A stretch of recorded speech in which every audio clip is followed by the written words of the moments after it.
Faire les vérifications d'usage sur sa moto, un rituel pour tout motard. Pour El Amin Mohamed, moniteur d'auto-école, le contrôle technique obligatoire ne diminuera pas les accidents. Pour lui, le problème vient de la chaussée. Et il va falloir quand même mettre l'accent sur l'état des routes avant de mettre en place le contrôle technique. Pour d'autres motards, le contrôle technique des deux roues est bien perçu. Il permettra de renforcer la sécurité routière. Vu la situation à Mayotte aussi, je pense qu'il y a il y a pas assez de contrôle à Mayotte, donc je pense que c'est une bonne chose pour la sécurité routière.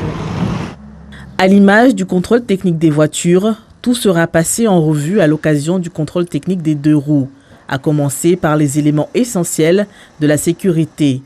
Dans ce centre de contrôle technique, le matériel est déjà sur place. Il sera totalement opérationnel dans quelques jours. Il y aura tout ce qui est identification, direction, freinage, visibilité. Il y aura aussi les feux à contrôler. Il y aura aussi les éléments de la carrosserie et tout ce qui est pneumatique, les freins.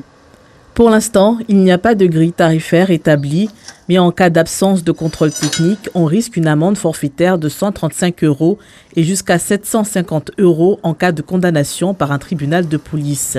À noter que pour les véhicules immatriculés avant le 1er janvier 2017, le contrôle devra avoir été réalisé au plus tard le 31 décembre de cette année et a une validité de 3 ans.